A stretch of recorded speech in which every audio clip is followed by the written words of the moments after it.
আমার সঙ্গে প্রেম করতে হলে আপনাকে অবশ্যই কবিতা আবৃত্তি শিখতে হবে। কবিতা? আরে কবিতা তো কোনো ব্যাপারই না, আমার তো ছোটবেলা থেকে অনেক কবিতা মুখস্থ। এই যে ধরেন বাপুরাম সাপুরে, কোথায় যাস বাপুরে, আয় বাবা দেখে যা, তারপরে ওই দেখা যায় তাল গাছ, ওই আমাদের গা, ওইখানেতে। এগুলা চলবে না? না, চলবে না।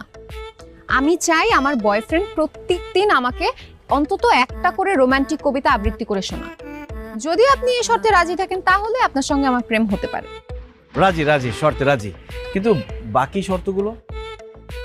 দ্বিতীয় শর্ত হলো আপনি যখনই আমার সঙ্গে দেখা করতে আসবেন তখনই আমার জন্য একটা গাছের চারা নিয়ে আসবেন। গাছ? গাছ কেন? কারণ আমি বিশ্বাস করি প্রকৃতিকে যে ভালোবাসতে পারে সেই অন্য কাউকে ভালোবাসতে পারে। আর তৃতীয় শর্ত হলো প্রত্যেকদিন অন্তত একটা করে ভালো কাজ করতে হবে, এবং কি ভালো কাজ করলেন সেটা আমাকে এসে জানাতে হবে। এই? হ্যাঁ, এই।